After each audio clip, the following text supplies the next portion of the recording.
जो चाहते हैं वो प्राप्त हो सकता है। 5 स्थान बताए गए हैं, ऐसे 5 जगह बताई गई है।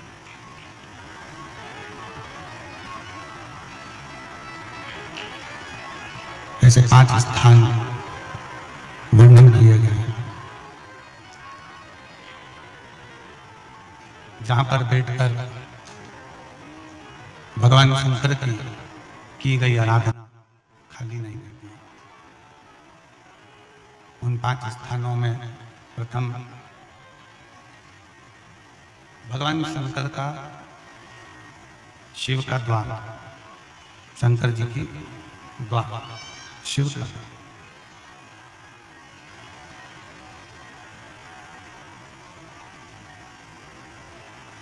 उस पत्र में उस बेटी ने लिखा कि हम शंकर को नहीं जानते थे, हम शिव को नहीं पहचानते थे, और हम शिव के द्वारा दरवाजे तक चले जाते, प्रणाम कर लेते, नमन कर लेते। 5 स्थान शिव महापुराण में बताए गए हैं जिस जगह पर बैठकर प्रार्थना करी जाए, निवेदन किया जाए तो व्यक्ति खाली नहीं रहते। पहले नंबर का है शंकर भगवान का द्वार, जहां भगवान शंकर के गण निवास करते, जहां शिवगण रहते। कभी भी मंदिर के अंदर जब प्रवेश करो, मंदिर के अंदर जब भी जाएं, मंदिर में जब भी प्रवेश करें, तो एक बात अपने हृदय में रखो कि शिव की जो चौखट है, शंकर के मंदिर का जो दरवाजा है, चौखट है, उस चौखट पर, उस द्वार पर अपना हाथ का स्पर्श कर कर उसको प्रणाम जरूर करो, उसको निवेदन जरूर करो, उसको नमन जरूर करो, उसको प्रणाम करिए, उस चौखट पर नमन करिए, उसको प्रणाम करिए। पहले नंबर पर है उसकी चौखट का प्रणाम, भगवान शंकर के मंदिर की चौखट को प्रणाम करिए, नमन करिए। कहते हैं शिव मंदिर के चौखट का, दरवाजे का, द्वार का दर्शन मणिभद्र जो शंकर भगवान के दरवाजे का द्वारपाल है, मणिभद्र जो शिव जी के दरवाजे का द्वारपाल है, दरवाजे का दर्शन करने वाले को मणिभद्र अपनी ओर से शिव आज्ञा से कुछ ना कुछ देकर भेजता जरूर है, खाली नहीं भेजता है। मणिभद्र। दूसरे नंबर पर नंदी हॉल,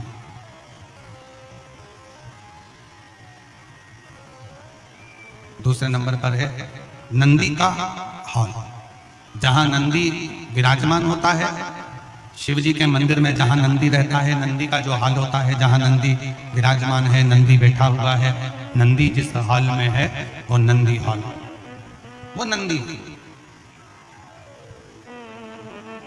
मंदिर में शंकर के जब भी जाए, शिव के मंदिर में जब भी पहुंचे, तो जहां नंदी विराजमान, उस नंदी हॉल में, नंदी के नजदीक में 2 क्षण बैठो, नहीं बैठ सकते तो नंदी के कानों में अपने मन का भाव कहकर श्री शिवाय नमस्तुभ्यम कहकर, ओम नमः शिवाय कहकर, या षडाक्षर मंत्र ओम नमः शिवाय, पंचाक्षर मंत्र नमः शिवाय बोलकर फिर वापिस नंदी एकत्र है।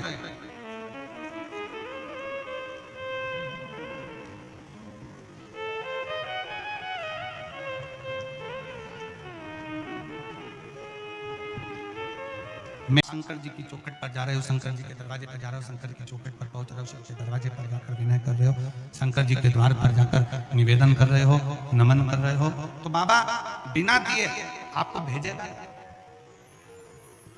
एक है शंकर भगवान की चौखट, दूसरे नंबर पर है शिव जी का नंदी हॉल। शिव जी के नंदी हॉल में नंदी के पास बैठकर भगवान शंकर से आप अपने मन का भाव जब कहेंगे तो शिव उसको स्वीकार करेंगे। नंदी।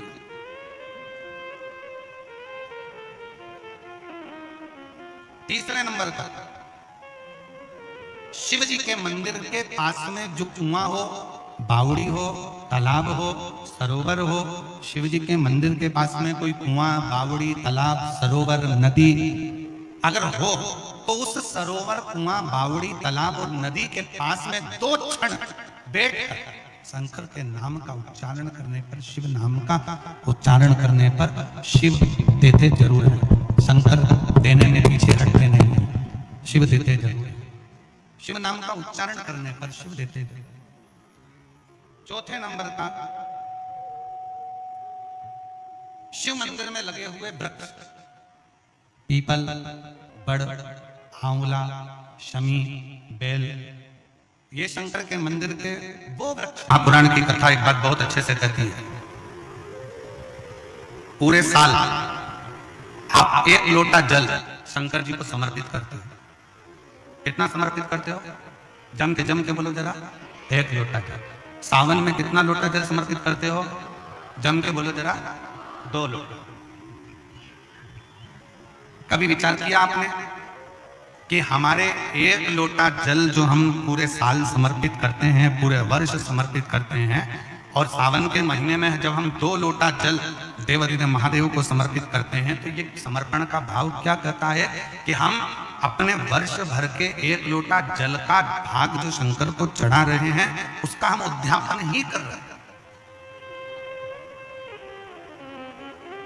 2 लोटा जल जो हम समर्पित कर रहे हैं, ये हम भगवान शंकर का उद्यापन ही कर रहे हैं।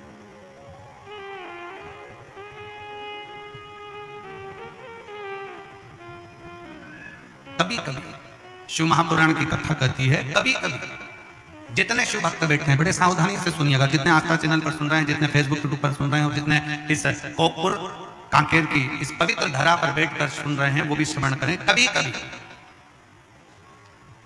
बन सके एक बेलपत्र, उस बेलपत्र के मध्य भाग में बीच वाली पत्ती पर लाल चंदन और दोनों पत्तियों पर पीला चंदन, नीचे वाली दोनों पत्तियों पर पीला चंदन, बीच वाली पत्ती पर लाल चंदन और दोनों पत्तियों पर पीला चंदन, और इसी बेलपत्र के साथ में जो लाल चंदन वाला जो पत्ती है, उस पर एक श्वेत पुष्प, सफेद फूल रखकर आप अपनी कामना कर कर, जब आपको जल चढ़ाते चढ़ाते 3 महीना, 4 महीना, 5 महीना, 6 महीना आपके हो जाए, और बाबा देवाधिदेव महादेव को जल चढ़ाते चढ़ाते समय बीत जाए, तब बाबा से अपने दिल की बात कहने के लिए लाल चंदन, सफेद पुष्प, पीला चंदन दोनों पत्तियों पर अपने हाथ में लेकर कामना कर कर अशोक सुंदरी वाली जगह पर जब हम उसको समर्पित कर देते हैं, अशोक सुंदरी की जगह मालूम है ना आपको?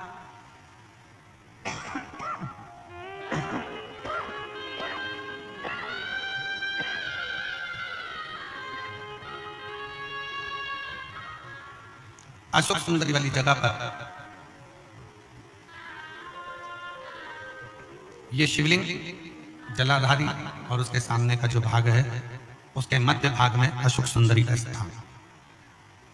बस इसी स्थान पर बेलपत्र और श्वेत पुष्प, बीच वाली पत्ती पर लाल चंदन, आसपास की पत्तियों पर पीला चंदन, और वो शिवलिंग की सम्मुख में जो अशोक सुंदरी का स्थान है, वहां समर्पित कर उस स्थान।